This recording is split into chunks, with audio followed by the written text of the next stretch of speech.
Morning, everyone. So, what we're going to do today is we're going to go over our weight management chapter.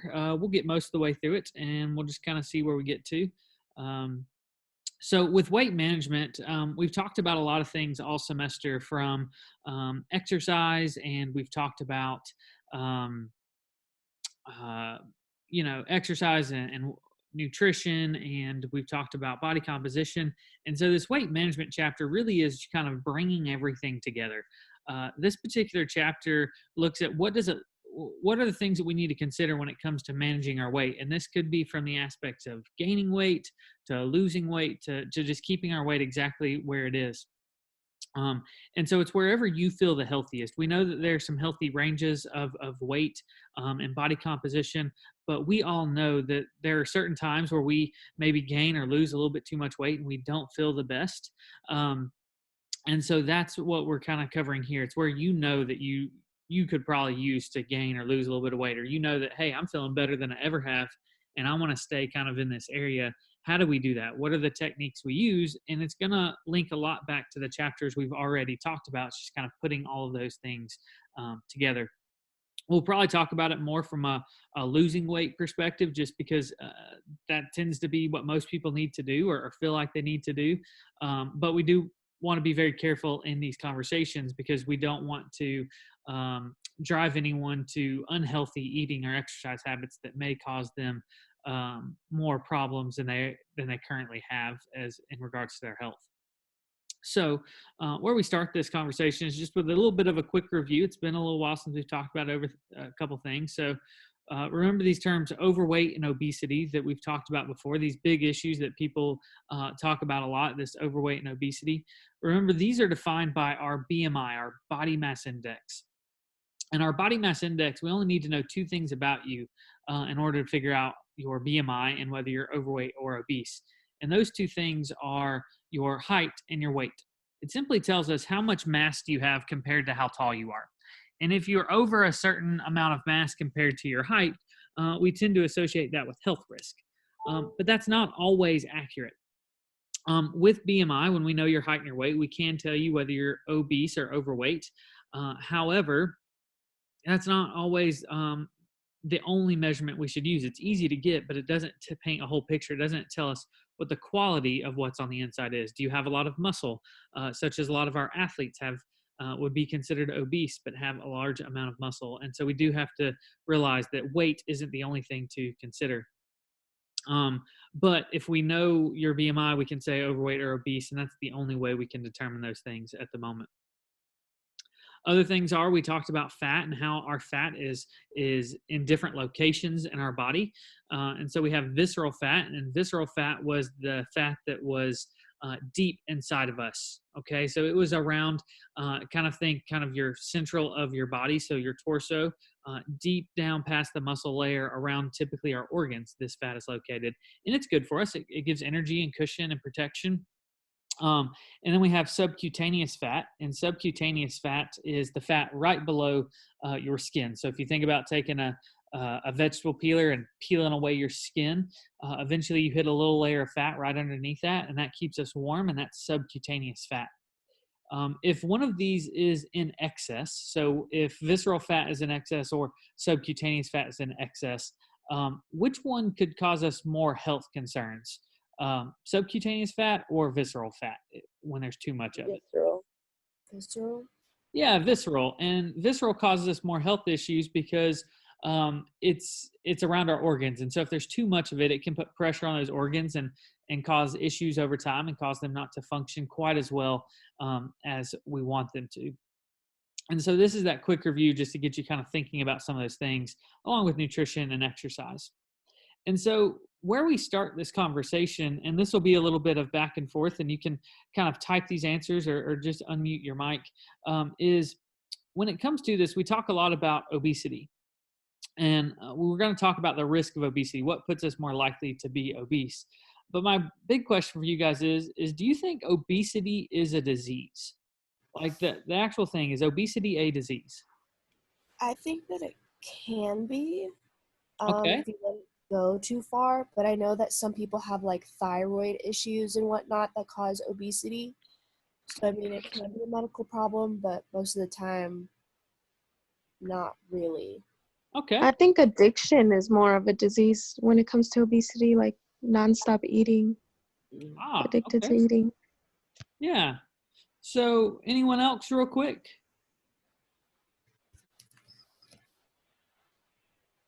Okay.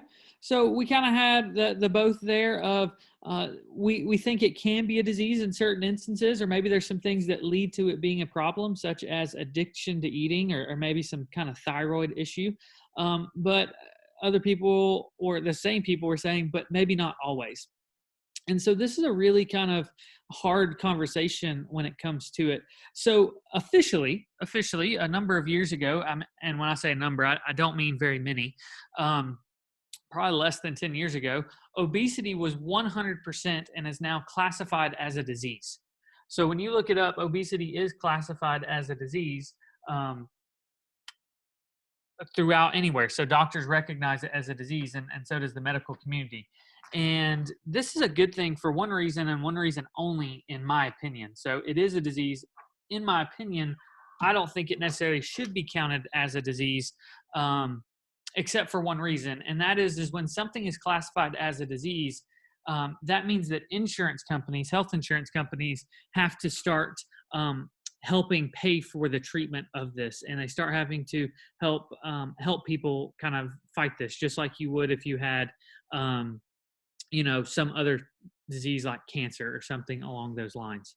And so that's really good, because we know that obesity isn't something that is it's not always your fault. It's not always something we have full control over, but we do know even when you have control over it, at a certain point, it becomes really, really hard for you to be able to stop and kind of go back to where you were. Kind of think of someone with a drug addiction. So if someone uses heroin, yeah, they probably chose to use heroin the first time on their own, and then it became a problem. But once someone's been using it for a while, they almost cannot actually stop that behavior on their own. It's very, very hard. And so they need help with that. And so that's a good reason that obesity is called a disease. However, there was a big debate on when it was classified as a disease that maybe it shouldn't be, for a few reasons. First of all, as some of you guys already said, well, it's things that we usually have control over. When we think of obesity having too much weight compared to our height, we know that typically there are choices that have been made that have led to this. It may not be the only reason, but we know it could be lack of exercise. It could be too much eating, or eating things that don't have enough nutrients and a lot of calories in them. And so these things play a role. And so it's something that we have more control over than other diseases.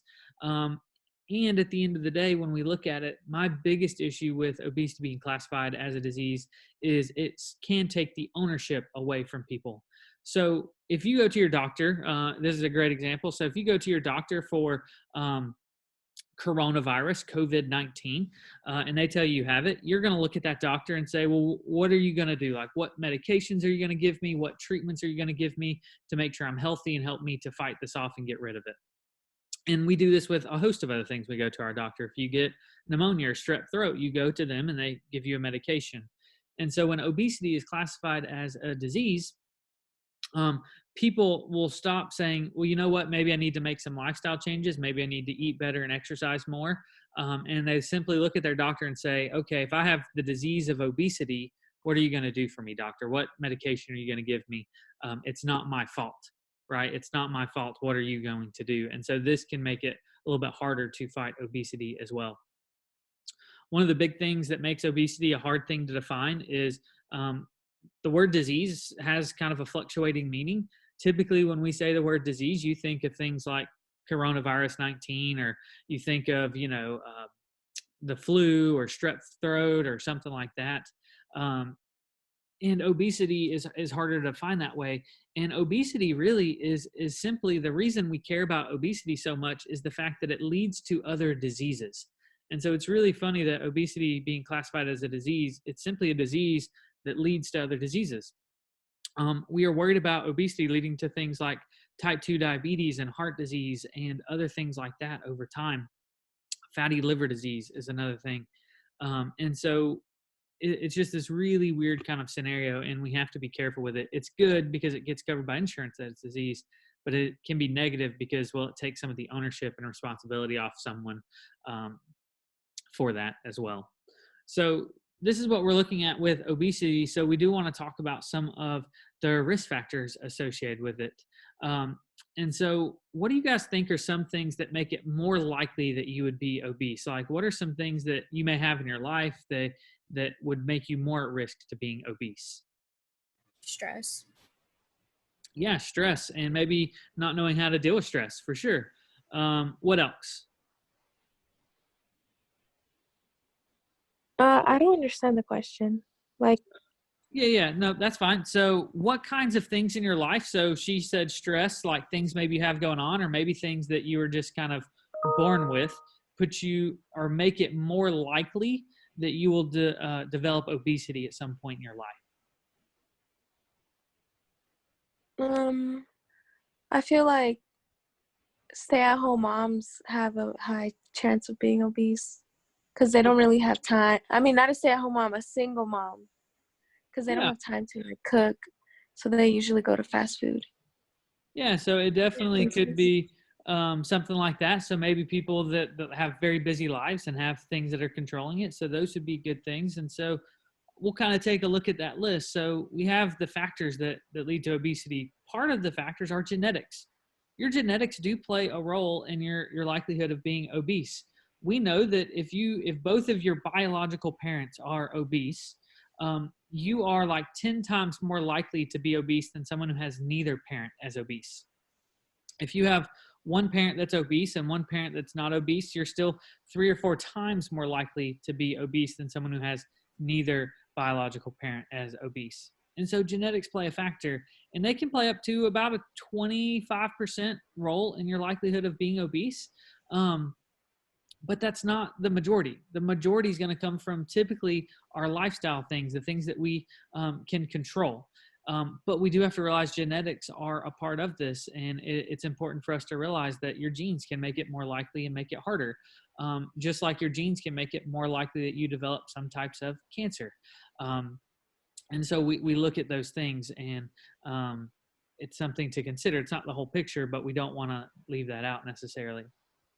Um, Other things was we have physiological factors. So these are things that may have to do with your genetics or may have to do with, it could be a disease that you caught. It could be just changes in your body, just something happened. And this could be from your metabolism and hormones that are produced. Some people, their bodies just don't produce hormones and their metabolism may be slow for various reasons. It could be from lifestyle habits to having not a lot of muscle mass would affect your metabolism, or it could be a disease. Someone had mentioned earlier that you have this thing called a thyroid that helps regulate how well you process energy. And if your thyroid is underactive, so if you have hypothyroidism, this can make it where you don't burn a lot of calories sitting there each and every day as the average person. And someone with hypothyroidism, it's actually really easy for them to gain weight. Their body is just not working quite as it should. And so there are people who their thyroids are messed up and they could be obese they could exercise all the time and eat right, and they could still be obese because their thyroid isn't functioning properly. If this is here, if this is a problem that someone has, it can be treated with medications and help. But it doesn't necessarily make their obesity go away. It just kind of fixes how things are going on inside their body. And those medications have to be taken for life, and they have some nasty side effects sometimes too. But there are lots of people out there that are obese that are hoping they have a thyroid problem in order for them not to have to put effort into losing weight. And this is a very bad thing. We don't like this, and this is kind of the issue with sometimes obesity being called a disease is that particular factor. That same kind of thing would be very similar to saying if maybe I'm overweight and I'm obese and I'm hoping that I have a thyroid issue to explain that, where I don't have to make changes. I can just take medication. That'd be very similar to me saying I don't want kids, so I'm hoping I get HIV and AIDS because then I don't have to worry about having kids. It's a very drastic thing for a problem that has a very easy solution that doesn't affect your life entirely. And so crazy, I know. I'm not saying that these things are real, that you should do this. I'm just saying that mentality is not great and needs to be dealt with as well. We then have lifestyle. Our lifestyle plays probably our largest role in our factors of being obese. And this goes to our eating habits and also our physical activity habits. If we don't exercise a lot and we don't eat things that are low caloric density and high nutritional density, which we'll talk about, these can be issues as it relates to our obesity risk. And then we also have things like psychosocial factors. So these are things that play in the mind, but also they play out with how we interact with others. So stress is one of those. If your significant other breaks up with you, how do you handle that? Do you eat a lot? Do you not eat at all? What's going on there? Or as this time has come on and school has changed and you have stress, well, how are you dealing with that? Are you eating a lot or are you not eating at all? These things play a role. Have you exercised a lot, not exercised at all? And then we also have cultural things. What kind of cultural things could make it where we are more likely or less likely to be obese? What kinds of things in our culture could drive this obesity? America? America has bigger portions, and then compared to other countries. Okay. I love the fact that everyone's answer was just America in general. Realize that we do have this issue, but this issue is bigger than America as well. And so portion sizes. So maybe we have a culture of larger portion sizes, and we do compared to some other countries, and that could be a role. Another thing could be a part of culture, could be religions, right? If you ever grew up as a Southern Baptist, if there's ever more than 3 Southern Baptists in a room, there's going to be a potluck. People are going to bring food. It just happens. And this is a culture that may increase obesity rates. The culture of the South, where there is fried food, that could increase obesity rates. In some cultures, it actually may decrease obesity rates, because in some cultures, they go through times like fasting. Yeah, fasting, exactly. Ramadan and things like that, where it may decrease some of these risks as well. One thing I want you to consider with culture is this could be American culture, but I've seen it in other cultures as well, of just how this problem can be not even thought about, but very simple things can happen that lead to a culture of obesity, or at least the more risk. When it's your birthday, what do you do with your family? I don't need to know what you do with your friends, like heroin and whatnot. That I don't need to know. But what do you do with your family when it's your birthday? Eat. You go eat, right? As a kid, how did you always celebrate your birthday? What were you given? Cake. Food. Yeah, We didn't do parties. Ice cream, right? You like, yeah, presents as well. And with that, when you graduated high school or when you graduate college and you go out with your family, what most likely are you going to do? Eat. Yeah, you're going to eat. And so what you see is we have this from a very young age, this kind of predisposition where parents aren't trying to do anything. They don't realize it. But what they do is they teach us to associate things like cake and ice cream and going out to eat as a reward. And so we tend to seek those things out because they make us feel good, not only because maybe they taste good, but also because they release pleasure in our brain and cause it where we want to have these things more often than not, which can lead to obesity. And so there's lots and lots of factors in this. And so it's not just a one size fits all kind of thing that we can look at. It's very individualized. And so now that we kind of have those things kind of there, and we can see that there's a lot that goes into it, but yet at the end of the day, a lot of them we can actually somewhat have control over. We want to talk about, well, what do we do? Like, what are some of the things we have to consider when it comes to managing our weight? Realize when it comes to it, it's really not that complex. The federal government spends billions of dollars every year trying to figure out this obesity problem. And there are some legitimate things that we're finding out and we're learning about by different hormones and things that are released and some things that are helping. But they're always saying it's to cure this obesity problem, but we know the obesity problem. The obesity problem is actually really easy. When it comes to it, we look at diet eating habits, okay? And this is really where it culminates. We can see pretty much the entire obesity problem being defined as the very first thing here, which is total calories. It's all about calories in versus calories out, okay? Calories in versus calories out. If you consume more calories, so when you think about calories in, we only get calories into our bodies by the foods we eat, right? And then if we think about calories out is how many calories are we burning each day through being alive and exercising and our movements. If you consume more calories, so if you put more calories in your body than the calories that you put out on an average daily basis, what happens to your weight?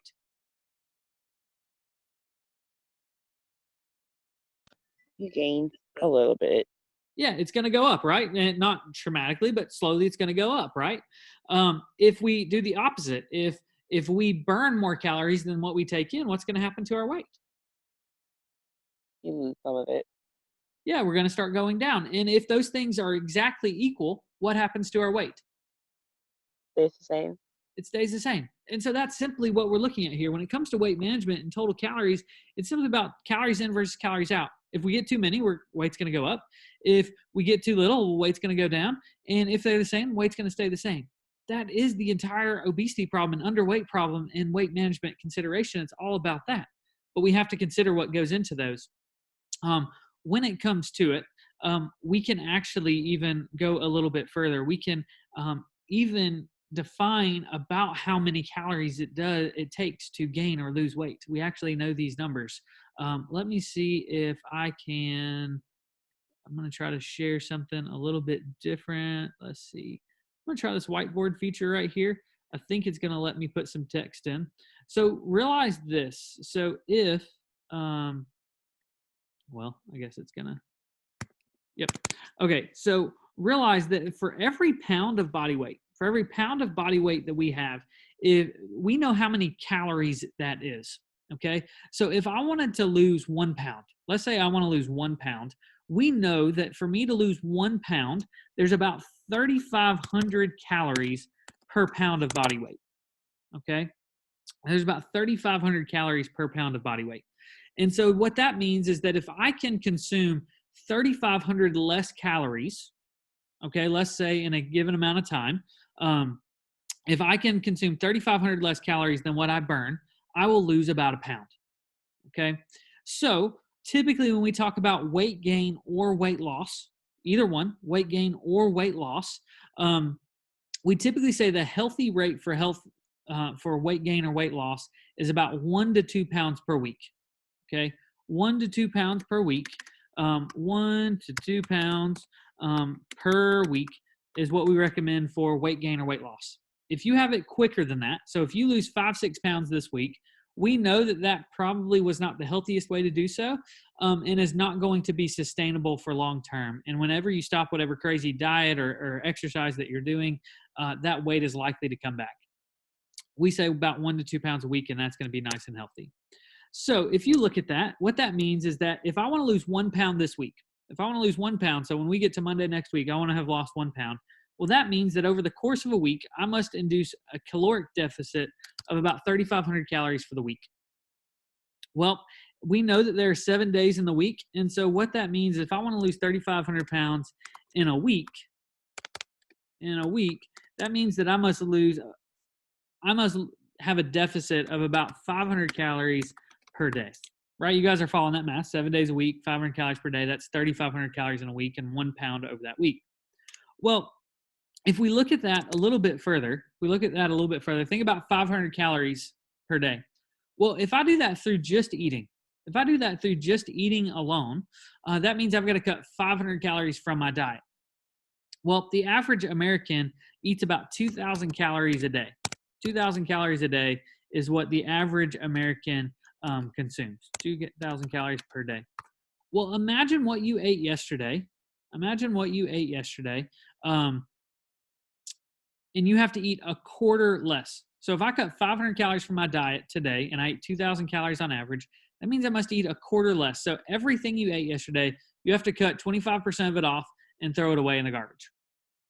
That may not sound terrible at first, but when you start think about eating 25% less food today than you did yesterday.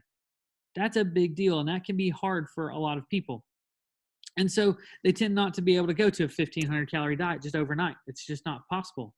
Well, think about if you do this the other way. Let's say instead of us doing it through that, we say we want to burn 500 calories per day through exercise.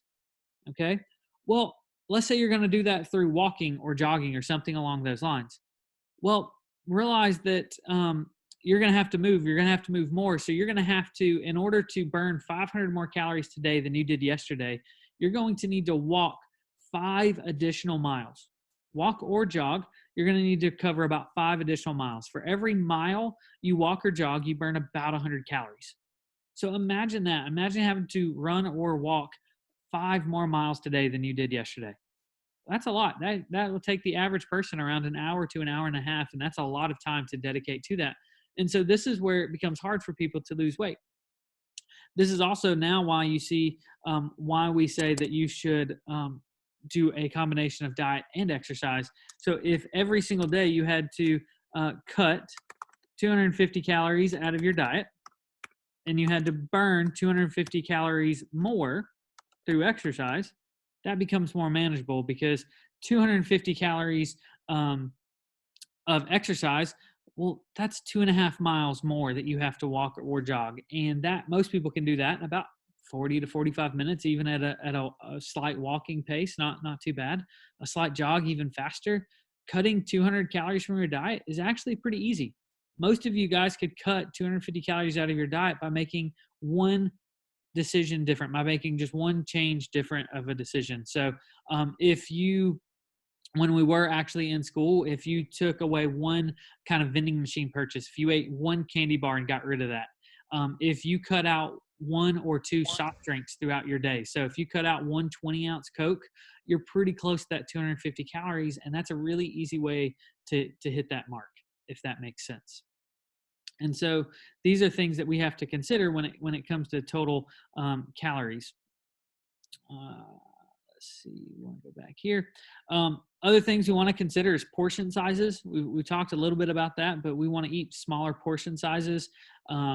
Getting meals when we go to a restaurant, getting half of them to go is an easy way to do that, or buying smaller plates, bowls, and cups is an easier way to do that.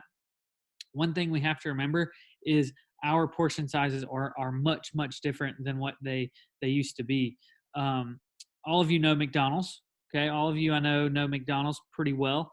And so one of the things that we actually have to look at is the fact that McDonald's meals are way different than what they used to be. We all know what the average McDonald's meal looks like. Well, if we go back to McDonald's when it first started back in the 50s and 60s, you could get an entire meal for, I don't know, 5-10 cents. And people are like, I'd love that. Well, the meal has changed as well. Used to, an adult meal at McDonald's is the size of a kid's meal today. So let me say that again. So a kid's meal at McDonald's today is the size of a regular adult meal back when McDonald's first started opening. So today we are feeding our children as much food as we used to feed adults as a full meal. And this is part of the things that are leading to these particular problems that we have in America. We also want to consume, or we want to think about energy densities. So we want the foods that we consume to have a very low energy density, but a high nutritional density. So when we say energy density, what we're talking about here is how many calories it has for the size of the food versus how many nutrients. With nutrient density, how much nutrients does it have per that food. So a good way to look at this is Twinkies versus apples. Okay. So a single Twinkie is 100 calories. Now realize I've been under eating Twinkies my entire life. A serving size for Twinkies is actually 2. But they come individually wrapped. And so I've only eaten 1. So nowadays when I eat Twinkies, I make sure I eat 3 or 4 at a time just to make sure I'm building up, those portions that I've lost. But if you eat one Twinkie, you eat 100 calories. And really, as far as nutrition goes, there's not much in it. There's some sugar, there's some fat, and that's about it in Twinkie. Now, on the other hand, if we think about eating an apple is 100 calories as well. Your average apple is about 100 calories. And we know that there's a lot more nutrients in an apple. And so these are what we're looking at as far as the energy density versus the nutrient density. We'd rather eat the apple because there's about the same calories. There's more of that apple typically than in a Twinkie, and there's a lot more nutrients. And the way that works in the body is going to be a little bit different. If I was right now, I'm kind of hungry. if I was to sit down and just eat Twinkies, I was going to eat Twinkies until I was fully like stuffed. I could probably eat, I don't know, 20, 30 Twinkies. No lie. I could eat 20, 30 Twinkies and I'd be pretty full. But more than likely, if I eat 20, 30 Twinkies, I got no nutrients whatsoever. I ate about 2,500 to 3,000 calories in one sitting.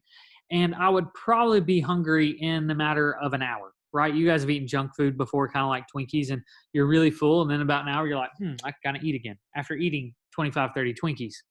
If we do the other hand, though, if I'm instead of eating Twinkies, let's say I eat apples. Well, when I eat an apple, I eat the whole thing, first of all, sticker, stem, core, seeds, everything. Like there's nothing to throw away because I'm lazy. I don't want to peel the sticker off and just eat it. You can eat the stem, you can eat the core, you can eat the seeds. It's fine. But if I eat apples until I'm stuffed, I could probably eat, I don't know, 7 apples before I was fully stuffed and like couldn't move. But think about how full I would be off 7 apples.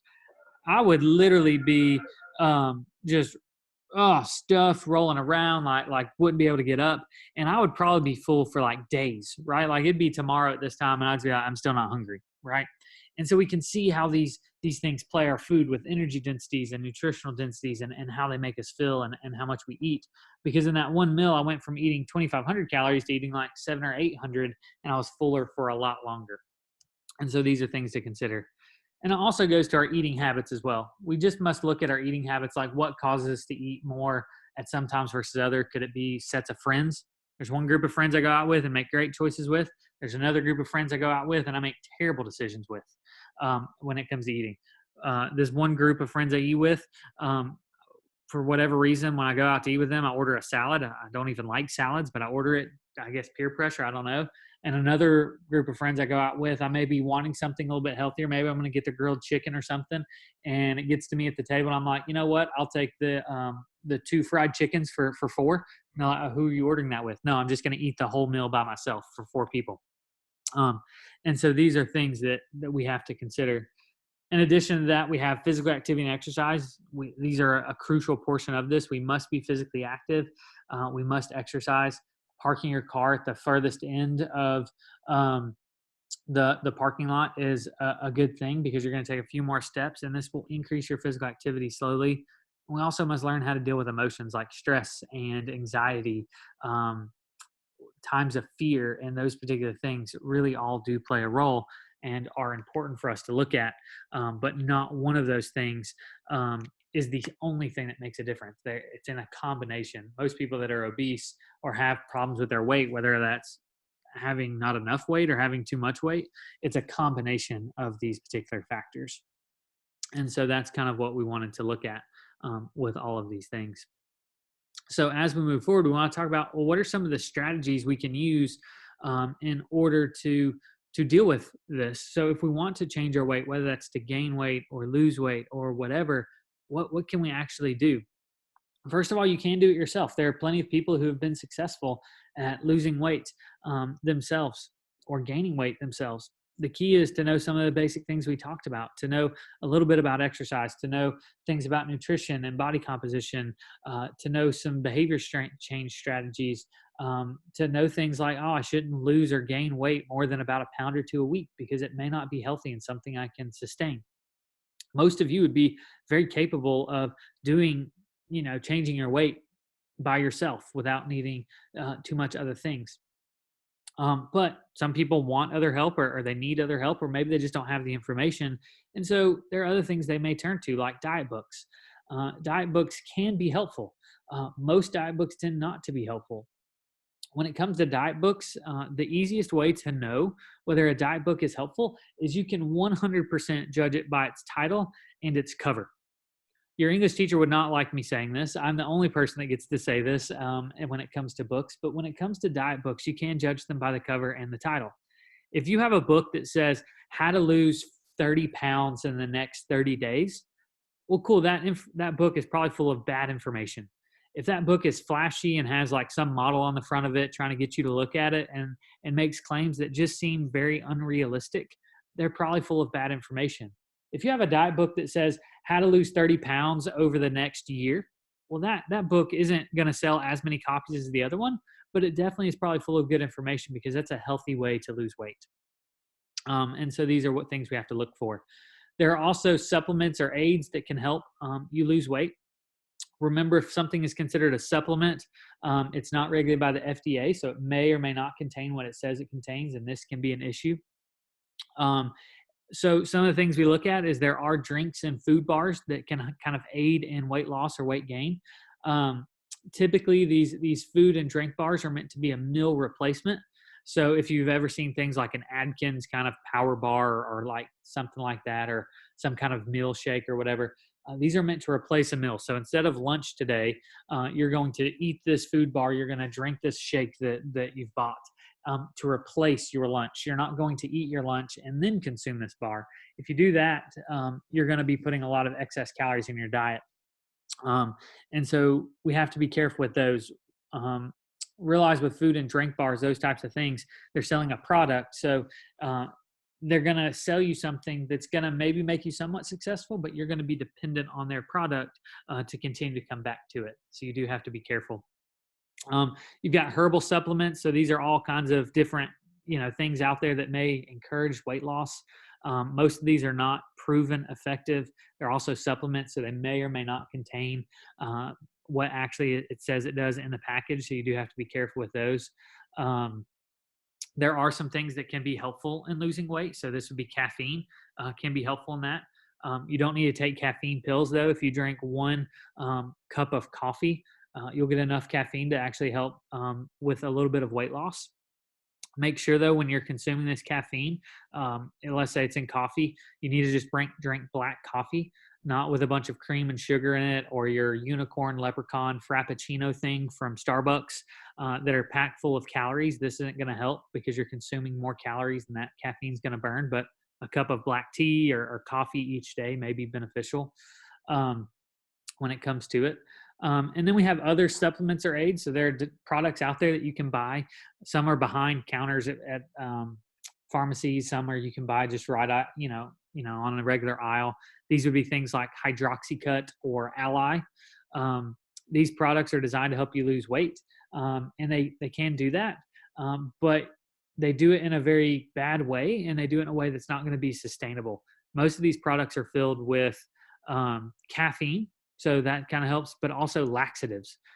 So you're literally pooping out the weight, and these are not healthy ways to do so. And typically when you stop taking the product, that weight will come back. And so you really want to be careful with those.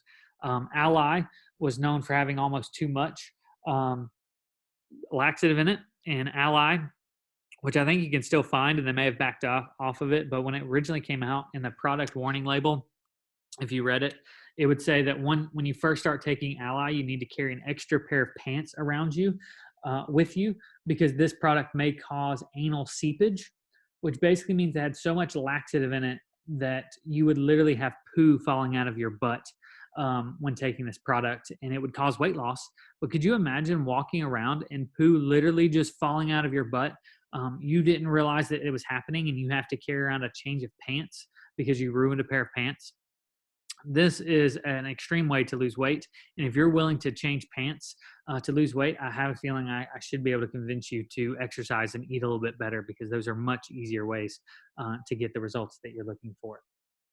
Now, there are other ways as well that we can do this. So there are kind of non-commercial strategies. So there are groups like Alcoholics Anonymous that talk about, drinking issues and drug issues, those types of things. There are also groups for people who have struggle gaining weight or losing weight. It's just kind of a social support group that helps navigate how you go about this in your daily life. You also have commercial strategies. These would be things like Weight Watchers or Nutrisystem. They give you tools and information to help you lose weight. These can be decent. They can help have results over a long period of time. But realize when it comes to a commercial strategy, a product that you're purchasing to help you lose weight, you do have to be very careful with those, because it is a business at the end of the day, and a business wants your money. They always want your money, and once they get your money, they want to keep your money.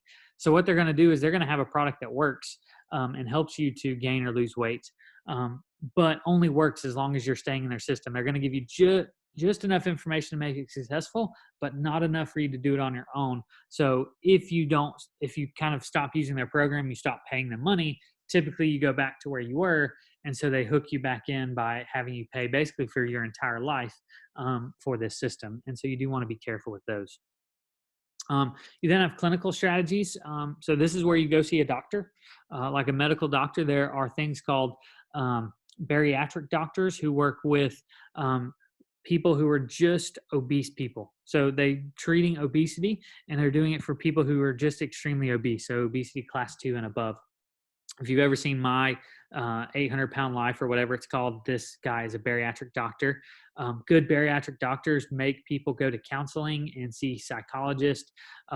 They make them show that they can lose weight on their own by exercising and eating before they'll ever do anything crazy. When it comes to clinical things, we have different things that they can do. So they can give them drugs. There are some drugs that help you lose weight, and this is sometimes necessary because people become so large that it's actually dangerous for them to stand on their own or move kind of on their own. If someone weighs 800 pounds, it's very likely that if they actually stood up on their legs, they could break them. So we want to get them to lose weight without them having to do much. Once they get down to a certain weight, they'll stop those drugs and have them do it on their own. There are also surgeries, so things like gastric banding, where you put a clamp around the stomach to make it where you eat less. Stomach stapling, where we cut off a piece of the stomach and make it smaller so you eat less. You feel fuller off less food. Realize with both of these methods, if someone is eating not because they're hungry, but because it makes them feel better and they just overeat all the time, you can stretch your stomach back out after stomach stapling, or the clamp that's around the stomach can be broken and go into the body and cause issues. The most extreme surgery we have for kind of weight loss would be gastric bypass, which is where we go in and basically cut the stomach and remove the stomach from the person and basically tie so your esophagus straight onto your small intestines. Get rid of your stomach. This is permanent. You can't add it back. Cause a lot of intestinal and nutritional issues for your entire life.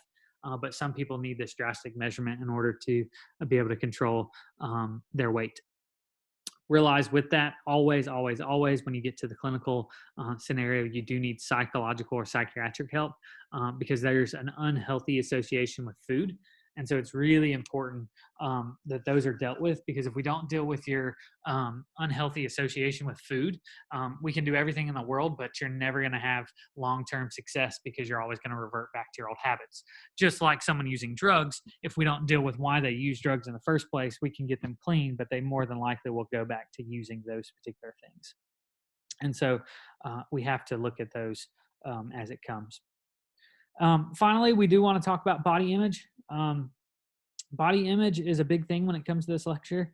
The biggest thing that we have is when we're talking about these things, we have what we call body dysmorphic disorder. Body dysmorphic disorder is basically where someone, when they see themselves in the mirror, never sees themselves as good enough. So lots of people can have body dysmorphic disorder, and it doesn't just mean that you're too big or too big is what most people think about. It can also be that maybe you just don't see yourself as big enough. And there are lots of people who have at least some sort of resemblance of body dysmorphic disorder, and this can lead to bigger issues over time. And so we really are trying to be careful with this, of saying you don't need to be a certain size. You don't need to look a certain way. We want you to be healthy. So is your health good? Do you feel good?